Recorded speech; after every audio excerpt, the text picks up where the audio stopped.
Dice la palabra del Señor en el nombre del Padre, del Hijo y del Espíritu de Dios. El Señor es sol y escudo. Dios nos concede honor y gloria. El Señor no niega sus bondades a los que se conducen con integridad. Señor de los ejércitos, dichosos los que en ti confían. Esos dos versículos están amarrados los dos. Bueno, este salmo se divide en varias partes y ya lo vamos a analizar mejor. Pero estábamos hablando la semana pasada acerca del tema de la integridad. Estábamos tratando el tema integridad 2026, que es un valor, una cualidad, una virtud que está totalmente desvalorizada.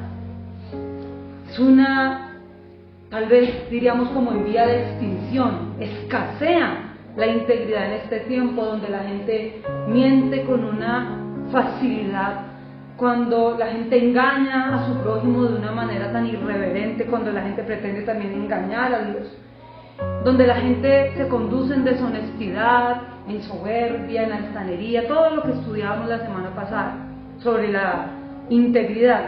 Y este versículo 11 dice que el Señor es sol, es luz que ilumina para que podamos ser guiados por su sabiduría, y dice que es escudo. Ambas cosas son demasiado importantes, ya lo vamos a ver más adelante también. Entonces dice que Él es el que nos protege y nos concede honor y gloria. El Señor no niega sus bondades a los que se conducen con integridad. Dice que este favor no es para todo el mundo. De hecho, yo descubrí en otra palabra donde habla que Dios sí abandona. Y es verdad, eso lo vamos a estudiar, no hoy, más adelante, pero sí, Dios sí abandona. Y tenemos que entender que estamos frente a un Dios que es real, es un Dios completamente celoso y que debemos manejarnos frente al Señor, conducirnos en integridad. Decía en la versión traducción lenguaje actual, decía ese mismo versículo que Dios no va a negarle nunca nada a nadie, que procure siempre hacer las cosas bien. Al que se conduce con integridad no va a tener un límite en cuanto a las bendiciones de Dios. No hay límite para aquel que se conduce de manera correcta, de manera íntegra, que busca hacer las cosas con la bendición de Dios y con el favor de Dios. Ya más adelante, pues arrancando desde ahí, entendiendo nuevamente que la integridad es un requisito para acceder a las bendiciones de Dios, vamos a poner en orden lo que el Señor nos ha entregado en este día y que es el que nos ayude y nos guíe. Éxodo 27, 20 al 21, voy a leerlo en la Nueva Traducción Viviente. Eso Nicolás lo compartió, no recuerdo bien si fue hace 8 días o hace 15 días, porque los días pasan muy rápido y no logro recordar. Antes de iniciar el culto, él nos compartía esta palabra Dios me la había entregado ese día en el devocional, y yo se la compartí también a la iglesia del pastor. Dice así la palabra, dice: ordénale al pueblo de Israel que traiga aceite puro de olivas prensadas para la iluminación, a fin de mantener las lámparas siempre encendidas. Aquí hay un mandato, es lo primero que nosotros nos encontramos. El mandato no es para el sacerdote, el mandato no es para el levita propiamente. En este caso específicamente se habla una orden directa ¿hacia quién? ¿Hacia quién? Pueblo, ovejas. Pueblo suyo somos, ovejas de su prado. Ordénale a esas ovejas, ordénale, le dice a Moisés, ordénales que traigan aceite puro. No es cualquier tipo de aceite, no es aceite de girasol, no es aceite de canola, no es aceite vegetal cualquiera, no es aceite de carros, no es aceite quemado. Ustedes saben cuando el aceite se quema, lo peligroso que es usar un aceite quemado, por ejemplo, en cocina, o en el mismo motor de un carro, tener el aceite quemado, gastado. No es cualquier tipo de aceite. Si se usa un mal aceite, o si hay una fuga de aceite en una moto, en un carro, ¿qué es lo próximo que sucede? Es tan delicado que el motor se funde, que el carro no anda más. Pero muchas personas caminan sin aceite, por eso andan fundidos todo el tiempo. Hay mucha gente que está fundida. Y es como el mensaje de las iglesias: tienes apariencia de vivo, pero no estás vivo, estás muerto, andas con un aceite quemado, negro, gastado. Hay una fuga tal vez de aceite, hay una grieta en el carácter, hay una grieta tal vez en las emociones, en los pensamientos, ¿por qué no? Hay grietas en las personas que les impiden retener el aceite de Dios y simplemente andan con fuga y no se han dado cuenta. Andan fugando el aceite, lo andan desperdiciando constantemente, por eso viven como viven, una vida de amargura, una vida de resentimientos, una vida de cuentas pendientes, una vida de venganzas infinitas, de intolerancia infinita, de reactividad infinita. Eso es lo que sucede cuando una persona no es capaz de retener el aceite.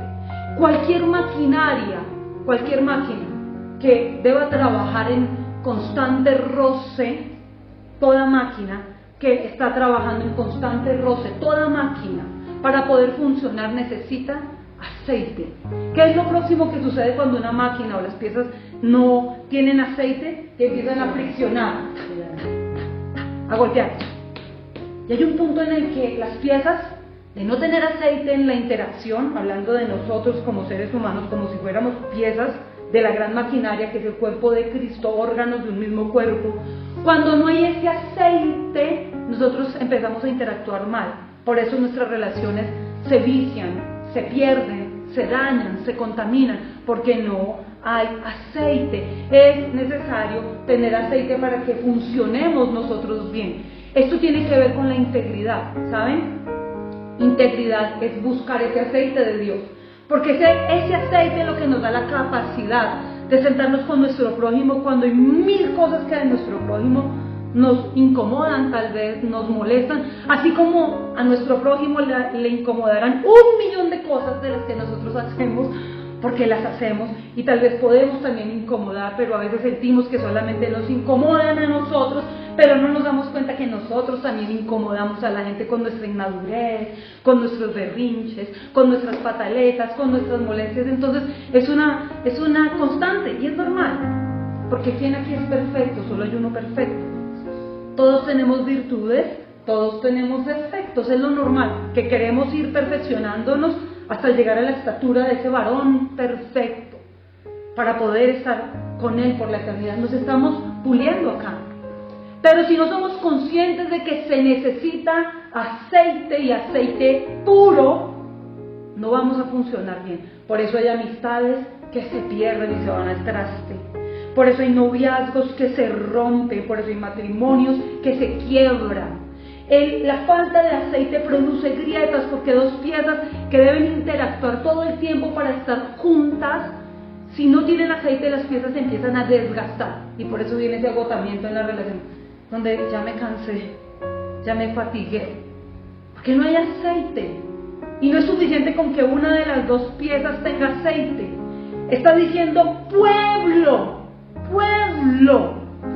es decir, todos los que somos parte del pueblo necesitamos tener aceite para que funcionemos bien. Es la ausencia de aceite, la ausencia de presencia de Dios, la ausencia de comunión con el Espíritu Santo, lo que hace que estemos chocando constantemente unos contra otros, desgastándonos, fatigándonos, y lo peor que pasa a un mediano y largo plazo es que las cosas se terminan por destruir, termina en pérdida. Eso no es nada bueno, para nadie es bueno, porque el que tal vez se ocupa de tener su aceite en casa, tiene aceite para verter en vasijas y multiplicarlo, dárselo a otros. Pero el que decide no tener aceite se va a morir en medio de la hambruna que visita muchas veces el pueblo. Estoy hablando de lo que pasó en la antigüedad, ¿se acuerdan el relato? El que decidió tomar el aceite, verterlo y compartirlo en vasijas, se le multiplica, pero el que no, simplemente no va a tener con qué pagar deudas, no va a tener cómo salir adelante, cómo superar todos los desafíos que la vida le va poniendo. Entonces dice, en primer lugar, dile al pueblo, ordénales. No es una sugerencia, no es un consejo, bueno, a ver, dile al pueblo que si ellos quieren y les parece bien, que traigan aceite. Y pregúntales qué clase de aceite ellos pueden traer. Diles, a ver, hay una consulta popular, y van a marcar en el tarjetón, ¿Cuál tipo de aceite es el que quieren ustedes traer? Tal vez tú querrás traer de girasol, tal vez destilarás manteca de cerdo. El que tú quieras traer, no importa, lo que quieras. No, aquí no funciona el peor es nada. Aquí hay que echarle mano a lo que caiga. No, ahí no funciona ese dicho del argot popular. No funciona así porque Dios es demasiado detallista, demasiado específico en cuanto a las cosas que parecieran pequeñas. Eso me impacta con la ropa de los sacerdotes, con la construcción del tabernáculo, con el hilo que se tenía que usar. Yo leo eso y yo decía a veces, ¿qué debo aprender en todo esto? Lo leo una y otra vez, pero ¿qué hay aquí? Y yo veo un Dios que es completamente específico. Él no te dice, haz lo que quieras y como quieras, trae cualquier tipo de aceite, vive tu vida como se te dé la gana. No, Él nos está diciendo una orden, y la orden es aceite puro. Para que el aceite sea puro, para que un aceite sea puro, tiene que ser prensado de una manera especial. Es el aceite más costoso que hay en el mercado actualmente, el que pasa por ese proceso de prensado. El Señor nos está diciendo un aceite puro prensado. No es cualquier tipo de aceite, vamos a traer aceite puro. Para que haya pureza en nuestro aceite debemos pasar por procesos y pasarlos bien. Porque tú puedes pasar por un proceso y ser un patán, un gamín y terminar el proceso igual de gamín o peor de gamín de lo que eras antes. Gente que pasa por momentos de enfermedad tal vez y tú los miras y dices, pero si tu enfermedad es gravísima, has sido humillado hasta lo más tremendo, has experimentado el dolor, has experimentado cosas que son demasiado fuertes. ¿Por qué no pareciera que este proceso transformó tu vida, sino que te levantas y sales a agredir más en mayor amargura después de pasar procesos dolorosos? Entonces no se trata de traer cualquier aceite. Ese aceite que es puro es el aceite que viene después de que tú pasaste un proceso con la ayuda de Dios y saliste aprobado después de pasar el proceso. Es lo que dice la Biblia, obrero aprobado. El que es capaz de pasar por el proceso y no desmoronarse, no resentirse, no amargarse, no buscar venganza contra la humanidad. Y de eso vemos, la gente está llena en la sociedad de gente amargada, gente buscando venganza, gente que quiere tomar justicia en sus propias manos, gente que no quiere perdonar, gente que no quiere soltar, que no quiere entregar. Eso es de lo que está llena la sociedad. Gente que quiere apantallar, tal vez demostrar, para, como dicen por ahí, cerrarles la boca. De eso no se trata. Aquí no se trata de eso. Acá se trata de traer un aceite puro. Es decir, paso el proceso o los procesos que he pasado, me tienen que ver a mí o mostrar a mí todo lo que he hecho mal y lo que debo corregir y revelar a los demás que soy un mejor ser humano, porque o si no el proceso debe repetirse. Por eso a veces vienen mayores procesos, mayores situaciones, mayores complicaciones, porque como uno no pasa el proceso con dignidad, entonces lección que no se aprende, es lección que se debe repetir, porque Dios lo que escogió en su mano, nadie se lo puede quitar. Y aunque pareciera que muchos no están en las manos de Dios, hay gente que está en las manos de Dios, porque dura cosa es caer en manos de un Dios vivo. Y Dios está tratando con ellos, y está tratando, y está procesando, a fin de que su alma no se pierda, como dijo el apóstol. Entreguen al tipo a Satanás, con tal de que se arrepienta de su pecado, y su alma no se pierda. Y es lo que muchas veces Dios hace con ciertas personas, ese proceso. Entonces, dice, el pueblo debe traer. Entonces no es función de, oiga, ahora la alabanza estuvo como medio flojita, los músicos sí son como medio chistosos, estas canciones que tocaron a mí no me gustaron, esas no son las que me gustan, escogieron las canciones mañoñas. Oh, esa predicación estuvo pero aburrido. Oh, qué aburrido es que la iglesia no crezca. Porque hay gente que se queja de las instalaciones de la iglesia, se queja del grupo de adoradores, se queja de los que ministran, se queja de lo incómodas que son las sillas, se quejan de todo. Por algún lado encuentran algo malo, por algún lado encuentran defectos y errores. Si yo estuviera al frente, yo lo haría mucho mejor. Si yo fuera, y todo el mundo piensa, bueno, desde tu posición, ¿cómo estás jugando tú? ¿qué estás haciendo tú? Porque el Señor está diciendo, tú tienes que traer aceite. Es obligación del pueblo y de las ovejas traer aceite. Ay no, voy a esperar a que me ministren a ver. Voy a ver con qué me sale, no. Hay palabra profética, hay adoración, hay ministración. Vamos a ver cuál es el menú hoy. Y la gente se sienta en una silla a juzgar, cuando no han entendido que ellos siendo pueblo tienen una obligación, y es ser parte activa dentro del culto y el servicio a Dios. Ay, como yo no soy líder en esta iglesia, es que yo no hago nada. Es que como yo no hago nada, yo solo vengo aquí a criticar todo lo que hacen, yo no hago nada. Mejor yo no lo hago porque se lo hagan otros. Y resulta que no funciona así. Porque aunque en mi trabajo no sea visible, como es visible el que está tocando, o ministrando, o dirigiendo cualquier cosa, aunque no sea visible, sí es obligación y responsabilidad mía traer aceite. Y dice, ¿para qué? El candelabro estará en el tabernáculo delante de la cortina interior que protege el arca del pacto. Aarón y sus hijos, ahora habla directamente a los que ejercen un cargo, Aarón y sus hijos deberán mantener las lámparas encendidas toda la noche en la presencia del Señor. Esta es una ley perpetua para el pueblo de Israel y deberá cumplirse de generación en generación. Eso no se abolió. Dice, es perpetuo y se debe mantener generación tras generación. Ay, pero no estamos, esto es del Éxodo, ya no estamos. ¿Y qué dijo el apóstol? No apaguen al Espíritu de Dios. ¿Qué? Eso es del Nuevo Testamento. Entonces ninguno se está contradiciendo. Es obligación de nosotros como pueblo traer aceite para que los sacerdotes también puedan hacer su labor. Uno no puede estar en medio de la adoración y la alabanza haciendo el freno de mano. ¿Cómo se puede avanzar en un carro teniendo el freno de mano? Hágalo. Intente arrancar un carro con el freno de mano puesto a ver qué. ¿Cuánto avanza? Porque avanza. Sí puedes avanzar, pero vas a dañar tu mecánica. Vas a afectar el desplazamiento, la libertad con que te puedes mover si tienes freno de mano. Hay gente que está caminando, o es el freno de mano, y no se ha dado cuenta. Entonces empiezan a hacer caras. Acá no pasa esto, gracias a Dios, esto pasa en otras iglesias. Aquí nunca pasa, no ha pasado esto.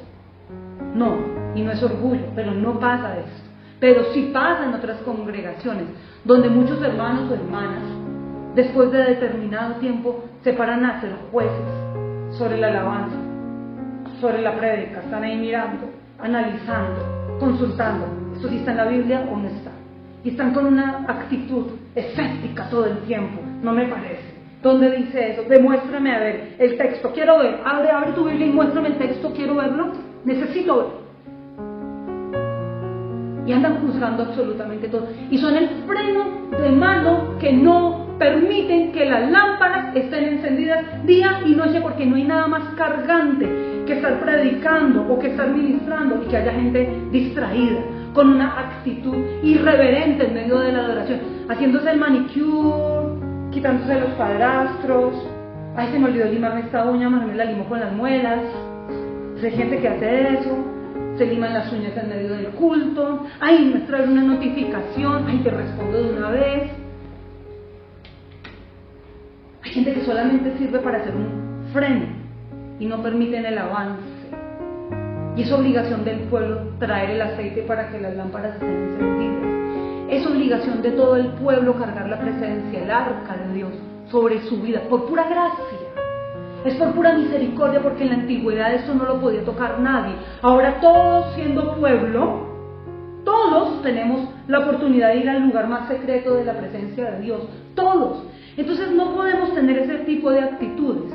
Nunca, Dios nos guarde. Donde quiera que vayamos, ay, no, es que esta iglesia es medio ñoña. Cuando uno tiene que salir y visitar otros ministerios, entonces hay gente que dice, esta no es como nuestra iglesia, ¿cierto? Nuestra iglesia es chévere. Esta iglesia es muy ñoña. Óyeme, ¿por qué no te conectas con Dios? Sea ñoño o sea no ñoño, por favor, ubícate. Sé espiritual, no carnal. Tú vas a cualquier lugar y debes levantar un altar de adoración como hizo el padre Abraham. Donde quiera que iba, levantaba altar para el Dios eterno. Ay, pero es que la hermanita canta desafinado. ¿Y a ti qué te importa que la hermanita cante desafinado? ¿Acaso tú eres jurado de factor X o de yo qué sé. Estás con el botón ahí para oprimir una X, un chulito verde ahí sentado. No pasa. No pasa, ¿a ti qué te interesa? Por favor, que están cantando con el himnario, porque uno va a iglesias donde están todavía en la época anterior, unas cuantas décadas. Y bueno, hombre, si es el canto de la hermanita, pues tú simplemente conéctate y adora a Dios. Es que la adoración no es una canción, la adoración es un sacrificio desde el corazón. Entonces, donde tú vayas, si estás en la casa, el culto no empieza acá, el culto empieza desde que tú abres tus lindos ojos y le das gracias a Dios porque te permitió respirar nuevamente, porque estás con vida, porque tienes fuerza para levantarte, y desde allí empiezas a sacrificar adoración para el Dios eterno, el que todo lo ve, el que todo te lo ha dado, el que te ama y te amó hasta la muerte, el que sigue contigo a pesar de que eres como eres, de que soy como soy, ¿sí? La adoración comienza desde allá. Entonces, yo sí no me conecto acá. Entonces, yo solo me conecto en las canciones que a mí me gustan. Óyeme, por favor, por favor, por favor, aprovechemos cada oportunidad que tengamos para adorar a Dios. Si tú miras la naturaleza y tú tienes la oportunidad de respirar, respira profundo el aire puro, mira los árboles, mira lo creado por Dios y adora a Dios. Eso es parte de preparar ese aceite, de tener un buen proceso para que cuando vengamos a la comunidad todos nos elevemos y nos vayamos de este plano terrenal y nos conectemos con ese plano espiritual. Esa no es obligación solo del sacerdote. A ver a dónde me llevan. Y entonces cantan, no me llevó a los atrios. Espérate. Y vamos a ir lo que dice la palabra. Quiero hablarles de unos personajes acá, entendiendo nuestra responsabilidad. Y quiero aclararlo, tal vez lo saben, pero vamos a sentarlo. En Números 26, 9 al 11, Nueva Traducción Viviente, dice lo siguiente, porque hay gente que se confunde un poco en esto. Dice, y Eliab fue el padre de Nemuel, Datán y Abirán. Wow. Eliab fue el padre de Nemuel, Datán y Abirán. No, pues con esos hijos, ¿para qué más? ¿Qué clase de hijos? Qué belleza de hijos los que tuvo este. Terrible, ¿verdad? ¿Se acuerdan? Son los mismos jefes de la comunidad que conspiraron contra Moisés. Y la gente no entendía que conspirar contra Moisés era conspirar contra Dios. Y no lo han entendido. Y Aarón, junto con Coré. ¡Ay! Acá entra otro personaje. Datán, Abirán y Coré. ¡Wow! Pero fíjese que tenía 3 hijos. Y en la rebelión solo se cuenta 2. O sea que porque tengamos la misma sangre no quiere decir que tengamos que ser exactamente iguales. Discúlpame. Tú puedes venir de una casta, de una familia, de donde vengas, pero a ti no puede marcarte de dónde vienes. A ti no te marca de dónde saliste, ni de dónde vienes, ni qué clase de padres o hermanos hayas tenido. A ti no te marca eso. A ti lo que en realidad te marcó y te selló es para donde tú vas, no de donde tú vienes. Lo que a ti te marca y te sella es para donde tú vas.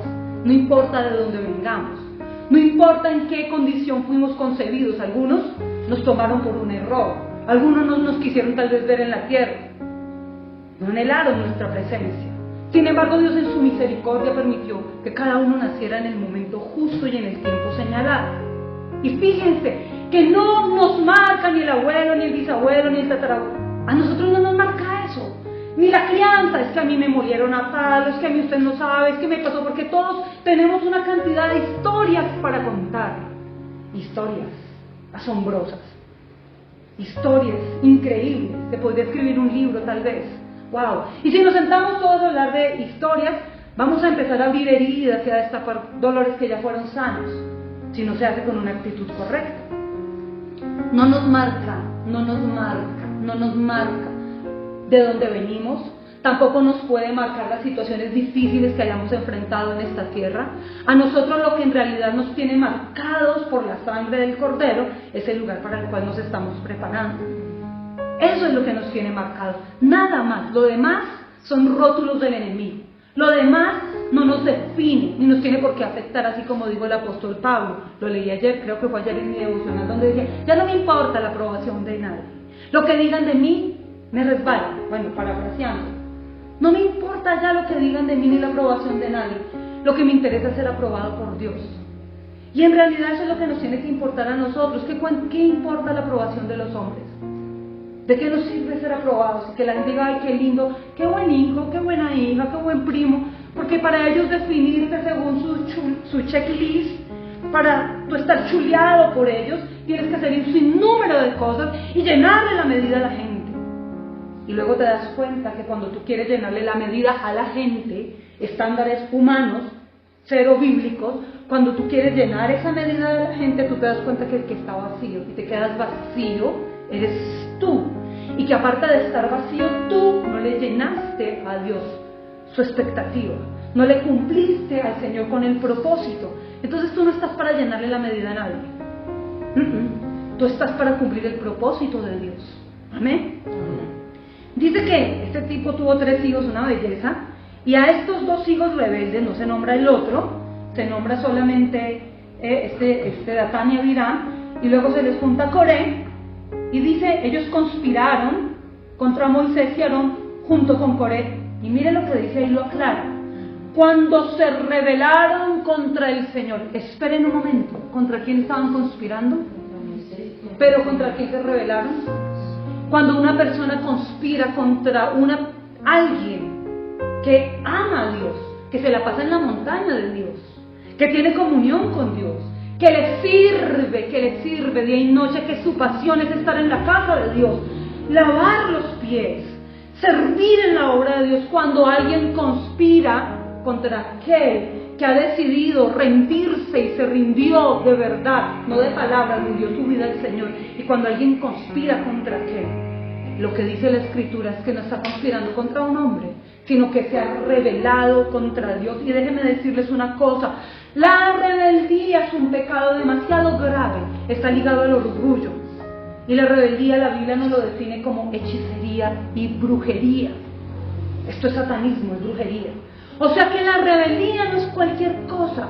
Cuando tú te rebelas contra una persona que es autoridad legal establecida por Dios, porque esa persona le sirve a Dios, lo que tú estás haciendo es peleando contra Dios y su propósito. Entonces, ubiquémonos en lo que Dios quiere enseñarnos. Dice, se rebelaron contra el Señor y mire lo que pasó, dice, pero la tierra abrió su boca y se los tragó juntamente con Coré, y el fuego devoró a 250 de sus seguidores. Esto sirvió de advertencia a la nación entera de Israel. Es decir, el que es rebelde no se va solo. La rebeldía contamina de una manera impresionante.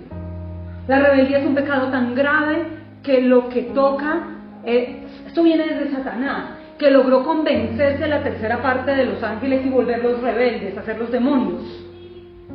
Esto viene desde Satanás. Es la conspiración contra el mismo Dios. Esa rebeldía que lleva a contaminar a otros en la misma inmundicia de la rebeldía, es lo que vemos acá. Dice que devoró también a los 250 seguidores, habían logrado contaminar gente. Dice que eso sirvió de advertencia para la nación. Pero quiero que fijen su atención en el verso 11. Quiero que lo miren, por favor. ¿Qué dice el verso 11? Sin embargo, los hijos de Coré. ¿Y acá dónde vamos?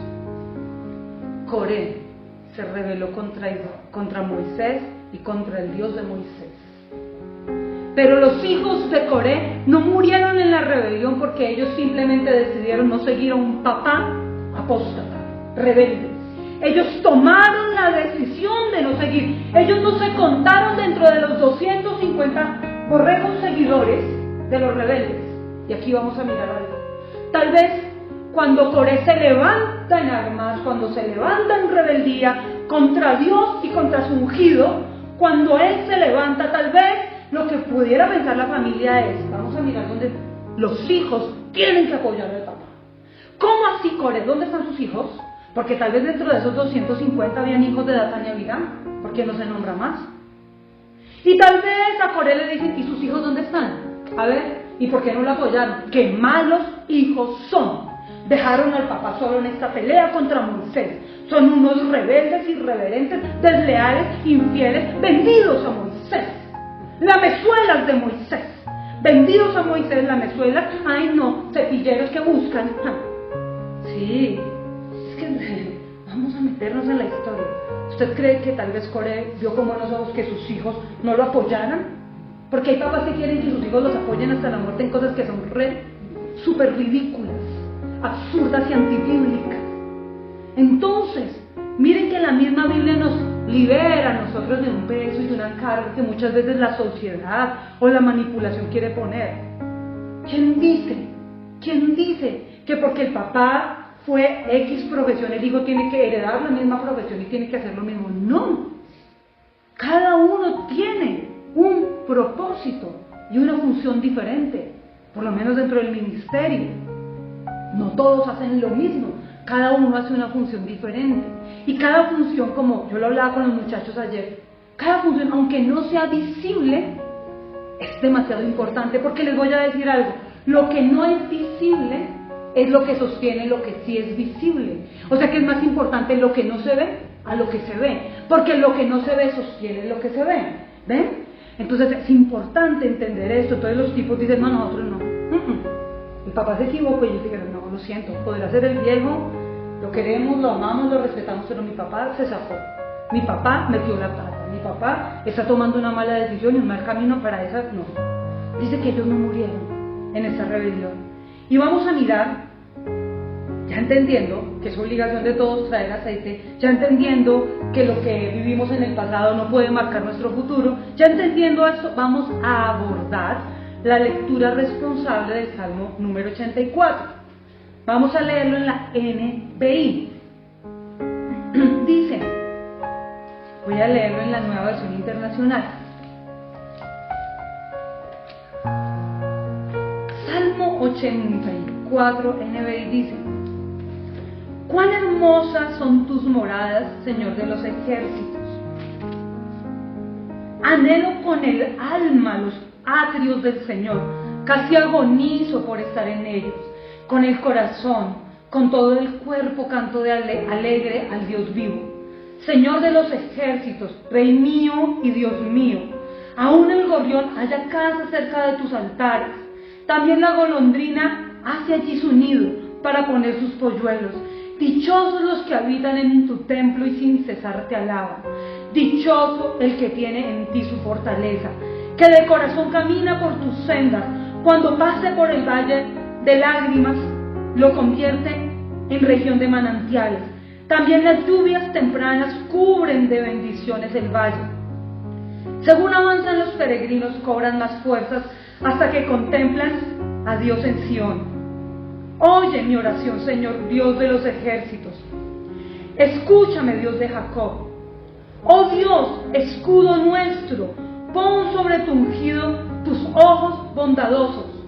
Vale más pasar un día en tus atrios que 1000 fuera de ellos. Prefiero cuidar la entrada de la casa de mi Dios que habitar entre los malvados.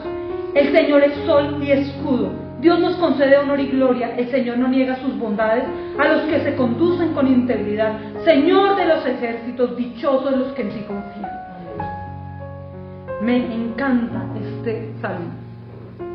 Yo lo leí cuando la primera vez que lo leí de una manera consciente era un poquito más grande que Matías. Y yo me acuerdo estar en la sala, a solas, orando y leer ese salmo y caer de rodillas. Ahora me acordaba, el Señor me traía a la memoria ese día, esa mañana de mi devocional, cayendo de rodillas, y yo veía unos pajaritos volando por la ventana, los vi cruzar así, y yo decía, lo que este salmo expresa es como querer ocupar, preferir ser un animal que tiene una vida tan corta en esta tierra, que no tiene el raciocinio ni las cualidades que nosotros tenemos, y él preferiría ser un animalito de esos tan débiles, tan frágiles, con tal de buscar su fortaleza y hacer su casa en la casa de Dios. Yo decía, yo me acuerdo que ese día yo lloraba y yo decía, Señor, qué impresionante es esta palabra, qué impactante es entender esto. Yo le decía, Señor, yo quiero estar ahí, y gracias al Señor me ha sostenido en estos 32 años.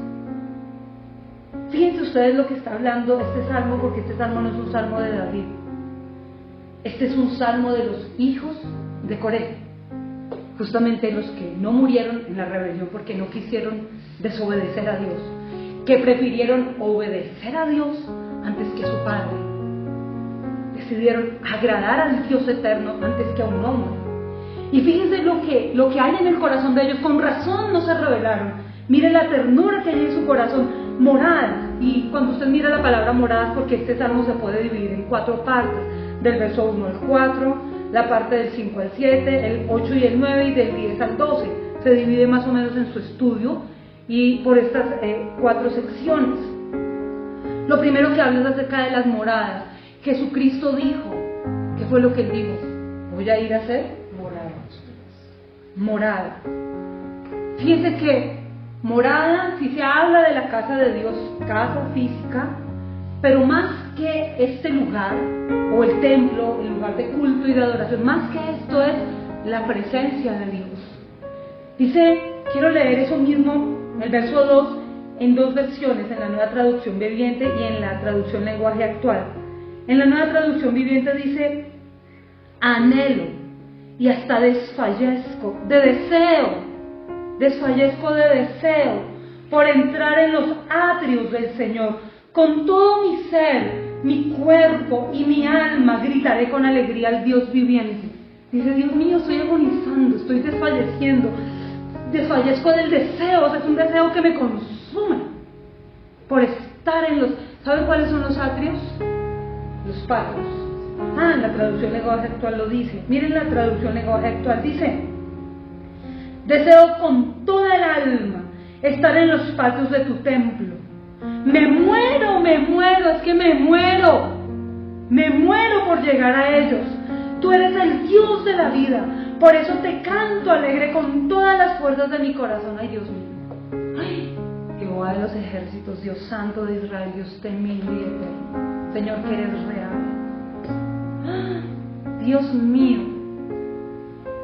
¿qué es lo que produce deseo en usted? ¿Qué es lo que lo apasiona? ¿Qué es en realidad el motivo de su pasión? ¿Será que usted puede llegar al punto de decir, Dios, me muero si no estoy... Este día pasé no orado, me muero, siento que me muero, o sea, desfallece mi alma, mi corazón. Es un día que se está pasando, son las 10 de la mañana y no he ido a la casa, no he estado en su presencia. Dios, por favor, me estoy muriendo. Hay gente que se muere por otras cosas. Hay gente que se levanta muriéndose de deseo de otras cosas. Y estamos viviendo una generación tan complicada, tan dura en su corazón. Es tan triste la falta de sensibilidad hacia Dios. Tenemos ahora unos que perdieron la sensibilidad y se creen perros, que perdieron su raciocinio y actúan como animales. Tenemos gente que ya está fundando iglesias de Terians y que han decidido caminar en esa sabiduría animal, carnal, diabólica. Hay gente que se levanta apasionado por el equipo y duermen con la camiseta porque hoy juega su pasión. Y se levantan corriendo al televisor a mirar quién ganó, a verlo. Una pasión y un deseo. Dios santo, que el Señor ponga en nosotros ese querer, ese hacer, que produzca esa pasión. Que digamos, deseo con toda el alma estar en los patios de tu templo. Me muero, es que me muero si no te toco, si no te siento. Que haya pasión en medio de nosotros, que haya pasión en nuestra vida para buscarlo a Él. Con ese deseo apasionado, miren, yo les garantizo algo, y se los garantizo, que llevo 32 años tratando de conocer de Dios. Poquito, muy poco en realidad conozco, pero en lo poco que he podido conocer en este corto tiempo de caminar con Él, yo puedo decirles que alguien que tiene este tipo de actitud, su vida cambia. Yo no puedo decir que las situaciones a su alrededor cambien, yo sí puedo garantizar que la vida cambie. Alrededor va a seguir el mundo caótico en el que vivimos y gente incorrecta alrededor nuestro, siempre, siempre. Pero la vida de aquel que decide ser casa de Dios, morada de Dios, este que tomó la decisión, su vida cambia, porque ya no va a ser casa de demonios, casa de perdición, sino casa del Dios eterno. Y cuando alguien decide ser morada y casa de Dios y que sea Él el que lo habita, la vida le cambia. Es que cambia, se los garantizo. No lo digo yo, lo dice la palabra. No me crean entonces, créanle la palabra de Dios. El Señor decidió que nosotros fuéramos su templo, su casa, morada. ¿Qué traduce la palabra morada? La palabra morada en hebreo es yashab, yashab, y es sentarse, permanecer, habitar, quedarse, esperar. Yashab, eso es morar. La gente cree que morar es entro, salgo, como cuando hay un live y la gente entra, sale, visitan el live, se salen, vuelven y entran y vuelven y salen, vuelven y entran y vuelven y salen. Creen que la presencia de Dios es un live, una transmisión en vivo, que entran cuando quieren y ¡ay, la olla está quemándose! Me desconecto. ¡Ay, se me olvidó hacer tal! Me desconecto. No, es que morar es sentarse, es quedarse quieto, es esperar. Esto nos habla a nosotros de permanencia. Y en el Nuevo Testamento la palabra es katoikesai, en griego. Y significa abajo o debajo. Se traduce como establecerse, estar en casa. Esto nos representa a Cristo estando presente en nuestra vida y protegiéndonos. Por eso Él dijo, quiero ser como la gallina que junta sus pollitos bajo sus alas. Esto es morar en griego, es esconderse en Él, es refugiarse en Él, es permitir que sea el que nos protege, es el que habita. ¿Se acuerdan? Morará bajo la sombra, el que habita al abrigo del Altísimo, morará bajo la sombra del Omnipotente. En este salmo hay una parte que dice que, en el verso 7 dice que los peregrinos cobran fuerzas cuando avanzan. Y es contradictorio según los parámetros carnales, porque el que camina entre más avanza está más cansado. Pero la Biblia dice que el que tiene en Dios su fuerza mientras camina, tiene más fuerza, recobra nuevas fuerzas. Porque hay un solo objetivo, dice ahí, contemplar a Dios en Sión. Eso es lo que nos mantiene con fuerza. ¿Usted cree que después de las cosas que uno pasa a lo largo de su vida, situaciones a veces difíciles, unas muy lindas por cierto, pero otras que son demasiado complicadas y tristes? Yo a veces lloraba antes, cuando uno está joven uno cree que todo es un drama, uno anda en un K-drama eterno, uno en la preadolescencia, en la adolescencia, uno todo es una herida, me salió un grano, no tengo los tenis que mis amigas tienen. En el colegio van a hacer la excursión de grado 10º, 11, qué sé, y todos van con la chaqueta del prom y yo todavía no la tengo. Eso es un show. Mi amiga no me habla, peleó conmigo, o mi pretendiente, qué sé yo. Esas cosas de la adolescencia, que son de llorar y llorar. Yo una vez estaba triste por algo y alguien me dijo, ¿por qué llora? Y yo dije, esto y esto. Y era una situación de verdad triste. Me dijo, ¿sabe que eso no es tan triste? Esta persona acababa de enterrar a su hijo menor. Me dice, ¿sabe que lo que usted está viviendo no es tan triste? Y me abrazó y me dijo, es mejor que guarde sus lágrimas, porque quizás más adelante va a haber momentos dolorosos donde en realidad valga la pena llevar esas lágrimas. Y yo me sequé las lágrimas y dije, es cierto, alguien que está en luto me está consolando por una cosa que es dolorosa, pero no es tan dolorosa. En serio. Nosotros tenemos que entender algo, de verdad y con todo el corazón, es que nuestra actitud tiene que ser la misma actitud de los hijos de Coré. No seguir al rebelde ni admirar al rebelde. El rebelde ni siquiera merece nuestro respeto. ¿Cómo decía David? Pablo dijo una cosa que me parece tenaz, de verdad, súper radical. Dice, yo no estoy juzgando a los de afuera, porque si juzgáramos a los de afuera no nos alcanzaría el tiempo y no nos metemos en asuntos con los de afuera. No nos importa lo que hagan los de afuera. Ya, ok. Pero si juzgamos lo de adentro, porque con cualquiera que haciéndose llamar hermano, borracho, idólatra, mujeriego, maledicente, con él ni siquiera me siento a comer. Sentarse a comer es tan espiritual. Entrar en tiempo de partir el pan y comer en la mesa, compartir el alimento, es algo espiritual. Lo hizo la iglesia primitiva. Ellos perseveraban en la oración y en el partimiento del pan.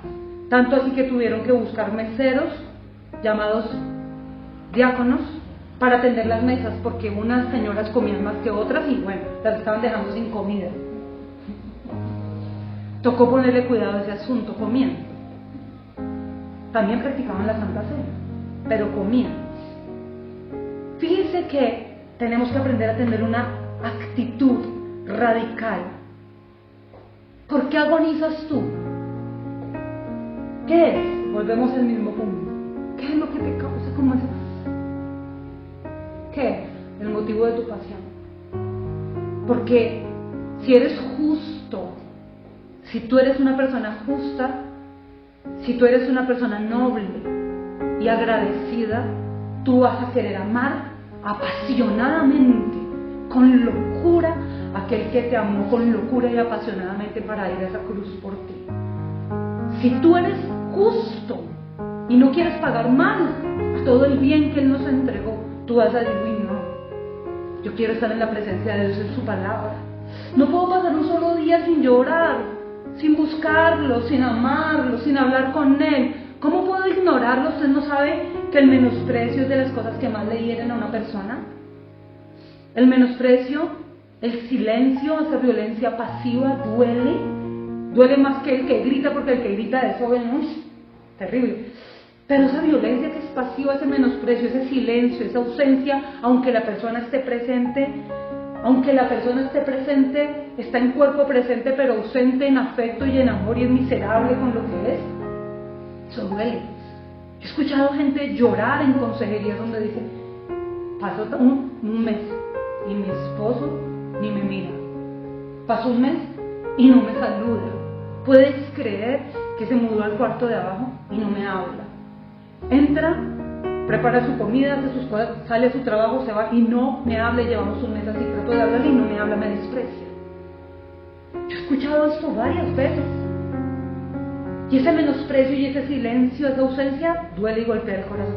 A ver, si el Espíritu Santo es sensible, aunque Él no le mendiga amor a nadie, porque es Dios, pero si Él siendo tan sensible como es, por eso la Biblia dice, no lo contristen, Él está ahí detrás tuyo todo el tiempo, contigo, para amarte, para hablarte, para abrazarte, para sanarte, para levantarte, para darte fuerza, para alimentarte. Él está todo el tiempo en disposición de servirte, el Espíritu de Dios. Porque Él es el Paracletos y ayudador y consolador. Es lo que es, lo define así. Y lo define como la tercera persona de la Trinidad más sensible. Y si Él está todo el tiempo queriendo hacerlo por ti, tú estás ignorándolo en tu casa, se te atraviesa un versículo, ay, qué preso, una adoración, quiero mirar videos chistosos en TikTok.